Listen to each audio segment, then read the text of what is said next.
Việt Nam chạy xuyên nữa nè, bình vừa lắm, ai giảm đó, làm xa rồi. Có nhâm chút nữa hả? Đường núi chèo bèn Nóng khói à? có bất việc phi mốc này tận năng được giờ một Lột nhau. Nghĩa này anh nhà kho nó chút nữa.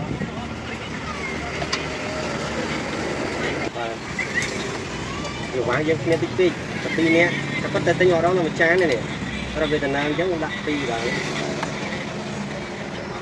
có thể do con cái này nhân dân này Đóng chưa? Nó nghèo. Con nó xe được nhau rồi. lại cái miên là ta ấp mà mình lên ở trên con này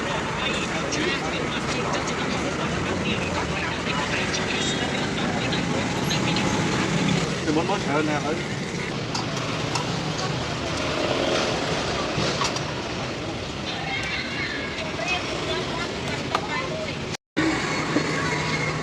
Việt Nam chạy xuyên nữa nè, bình vừa lắm, ai giảm đó, làm xa rồi.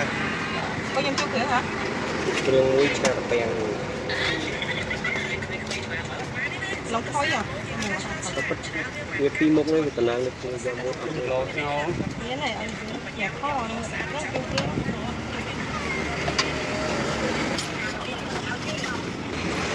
Cái này có mấy?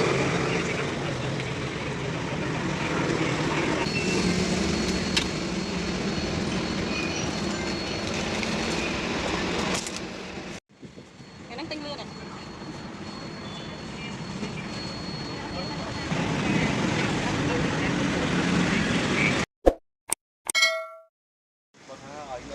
Anh chị có bán này. Anh tháo anh chị cây nông đào. Hơi tìm đất thôi. Tôi có cái chuyện vui lắm.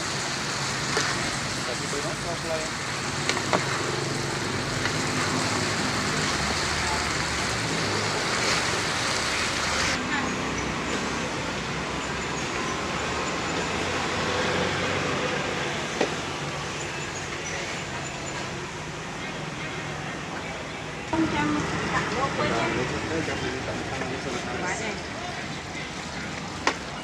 Theo tam nhông, lạp nhông.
Thôi cao rồi, này đâu có liền.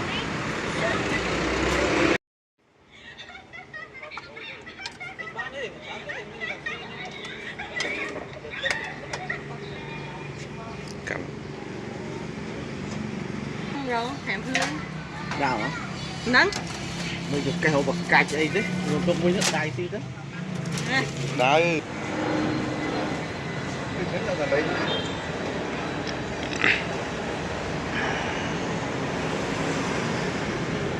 cho những bạn cũng linh TikTok mà làm nên luôn mày thấy được cái này đặt lên cho ta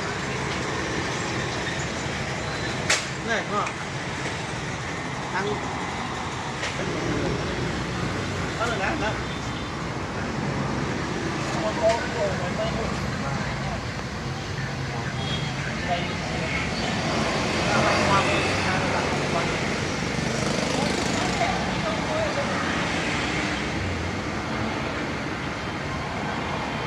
Cái này tôi hay thôi con đi nữa. Vô này bình tĩnh. là tất cả vậy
apa lu dengan lembeli kan Sao đây nhỉ? không chẳng hiếu liệu chưa nhà cá mà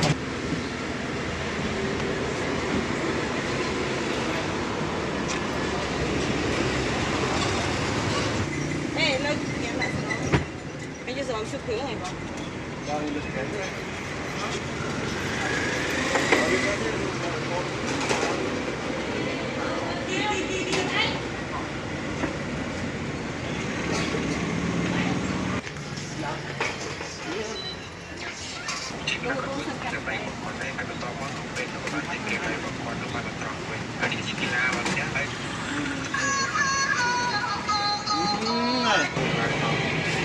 đấy to nó Việt Nam chạy xuyên nữa nè, bây giờ nó pha gàm đó, xa rồi. có nhân chụp thử hả đường cha tập bèn nóng khói à có bất người phi một nơi của tần năng được do một Lột nhau. cái này anh nhạc kho nó chụp thử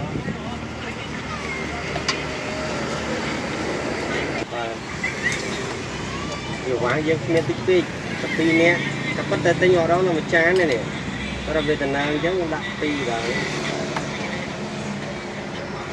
có thể giờ có cái này mình giờ đây có phải Đáng một chơi. nó ngao con nó xây được ngao này lấy cái miên là ta ấp nào mình là cái không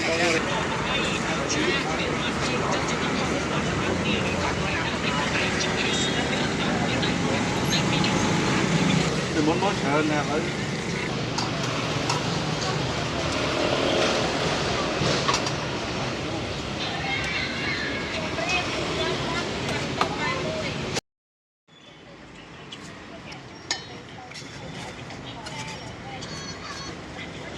Đặt bóng tí nữa.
Đây.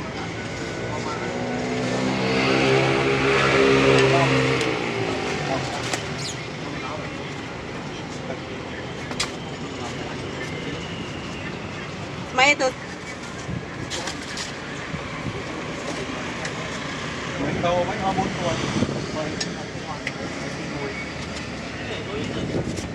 Thế bánh suốt anh không nhầm đâu.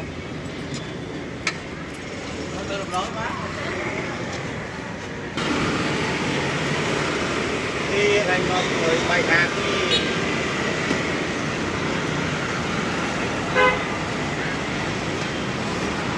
Đi đào ăn mưa lá đi nè. Đào mưa lá đi nè.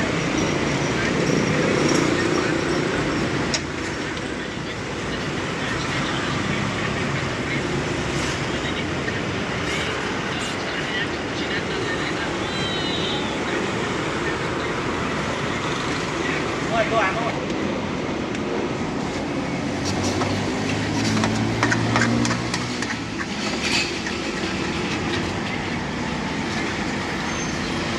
và mình lụa ta tập lại sao đang cuốn trang là thôi Thôi mua được rồi. Phải không?